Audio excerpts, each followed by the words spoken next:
Николай Коперник әрқашан ғаламның негіздеріне алаңдаған адамдардың бірі. Осы поляк астрономының, математиктің, теологтың және дәрігердің дәстүрлі емес ойлауы оған ең ұлы ғалым болуға мүмкіндік берді. Ол жер әлемнің орталығы, ал күн және басқа планеталар оның айналасында айналады деп есенген ежелгі гректердің теориясын жоққа шығара білді. Поляк ғалымы әлемдік тәртіптің басқа гелиоцентристік теориясын негіздеп жасады. Балалық шақ. Николай Коперник 1473 жылы 19 ақпанда Германияның Торун қаласында дүниеге келген. Бұрын Пруссия мен Польша арасындағы шекараларды тұрақты деп атауға болмайды. Олар қалалардың атаулары сияқты жиі өзгереді. Қазіргі таңда ол ғалымның туған жері Торун қаласы Польшада орналасқан. Болашақ ғалымның отбасы интернационалдық және көп балалы болды. Әкесі, оның аты да Николай, көпес Краков тумасы. Анасы Барбара ван Центрода, ұлты неміс болған. Николай кенже бала болды, оның үлкен ағасы мен екі әпкесі болды. Апалы сіңілер есейіп, бір монах, екіншісі үйленіп, Торуннан кетіп қалды. Ағаның аты Анжей болатын. Ол өмір бойы Николайдың адал серігі болды. Екі ағайынды да тамаша білім алып, Еуропаның үздік университеттерінде бірге оқыды. Коперник отбасы бай және гүлденген болды. Бірақ гүлдену уақыты кенеттен аяқталды. 1482 жылы Еуропа елдерінде оба індеті басталды. Қорқынышты ауру көптеген адамдардың өмірін қиды. Олардың арасында көпес Коперник болды. 7 жылдан кейін Барбара да қайтыс болды. Жетім балалар күн көрсіз қалды. Олардың жағдайы апатты болды. Бірақ олардың ағасы жергілікті епархияның каноны ретінде қызмет еткен Лукаш ван Центрода араласты. Канон Люк қайтыс болған әпкесінің жетім балаларына қамқорлық жасауға белсене қатысты. Ол жоғары білімді адам болды. Краковтағы Ягеллон университетінде магистр дәрежесін және Болон университетінде канонды құқық бойынша докторлық дәрежесін алды. Лука канон содан кейін епископ қызметін атқарды. Ол өз руластарының өмірден лайықты орын табуға тек білім ғана мүмкіндік беретін жақсы түсінді. Николай жергілікті мектепті бітіргенде 18 жаста еді. Ағайындылар бірге оқу керек деп шешті. Ол олардың оқуына ақша беріп, Краковқа жіберді. Онда ағайынды Коперник Ягеллон университетінің студенті болды. Олар өнер факультетінде оқыды және бұл Николай Коперник өміріндегі жаңа кезеңнің тамаша бастамасы болды. Оны үлкен ғылыми жаңалықтарға жетеледі. 5 жылдан кейін оның Краков университетіндегі оқуы аяқталды. Коперникшілер Италияға баруға шешім қабылдады. Олардың сапарға қаражаты болмады.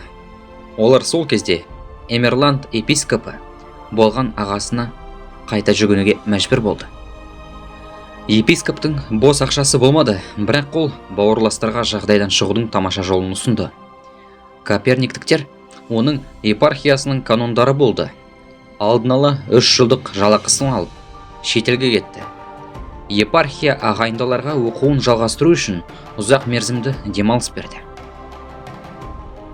Падуа университетінде ағайындылар тек теориялық білім ғана емес, практикалық тәжірибеде алып, медицинада оқыды. Феррара университетінде олардың зерттеу пәні теология болды.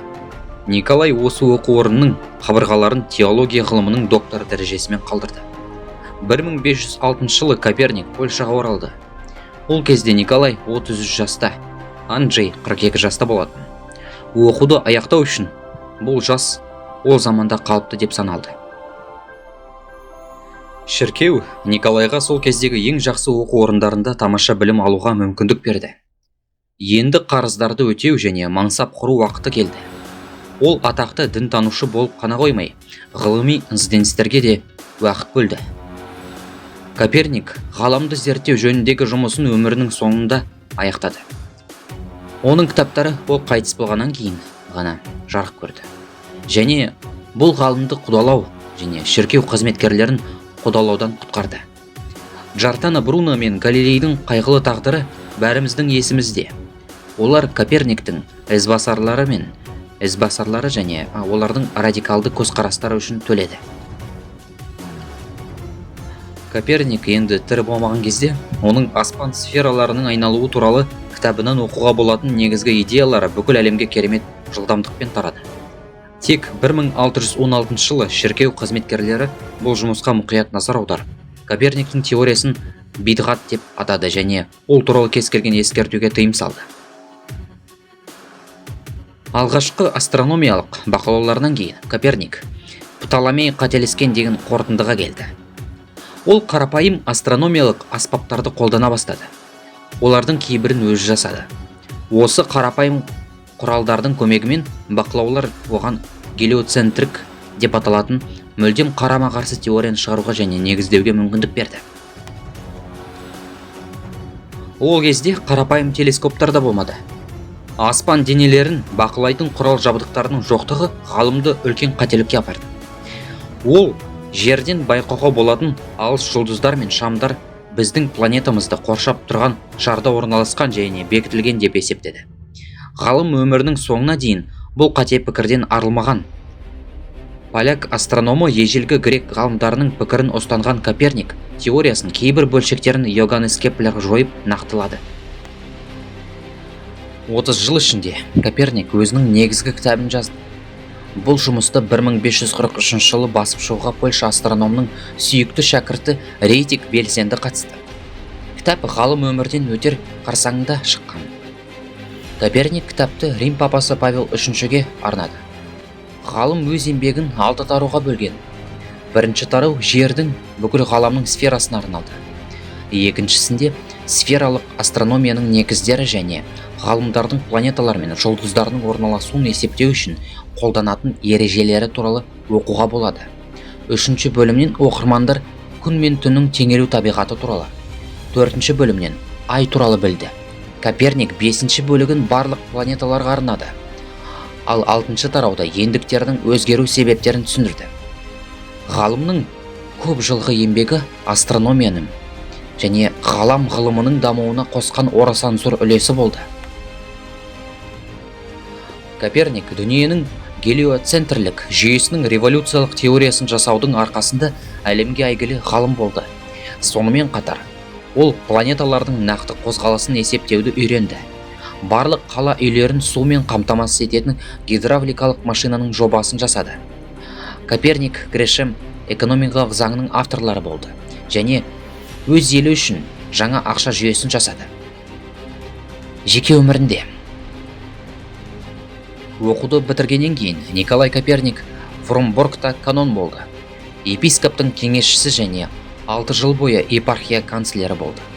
Ағасы қайтыс болғаннан кейін ол Фрембургке көшіп, мұнда канон болды. Оның ағасы Анжей алапеспен ауырып, Польшадан кетіп қалды. Николай 4 жыл бойы канон болды. Содан кейін оны Вармия епархиясының канцлерінің орнына шақырды.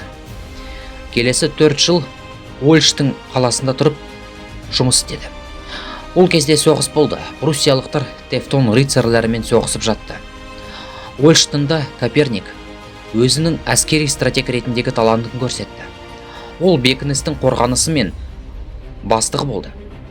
Ол тевтондардың қысымына төтеп берді.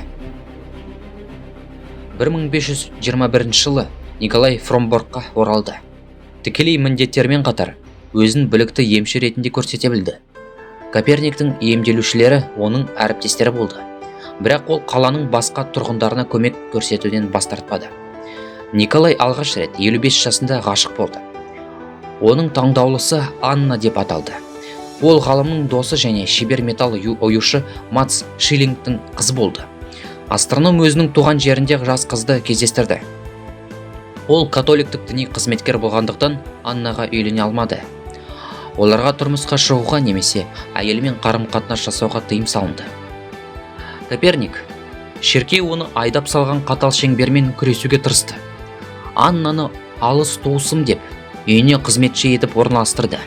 Бірақ Николай мен Аннаның махаббаты ұзаққа созылмады. Жаңа епископ қол астындағы қызметкерді шақырып, католиктік діни қызметкердің өз табынының мінез құлқымен азғыруға құқығы жоқ екенін еске салды. Анна Коперниктің үйінен кетіп қалды. Содан кейін қаланы мүлдем тастап кетті. Коперник өз жұмыстарын өмірінің соңғы жылдарында жариялай бастады. Біріншіден, 1542 жылы оның геометрия бойынша жұмысы жарияланды. Ал қайтыс болар алдында Николай қолында аспан сфераларының айналуы туралы кітабын ұстай алды. Ол 1543 жылы мамырда жақындарының ортасында бақытты қайтыс болды. Коперник өмірбаянының көптеген зерттеушілері оның өлімінің себебін инсульт деп атайды. Ұлы ғалымның күлі 21 ғасырда Фромброк қаласында салтанатты түрде қайта жерленді.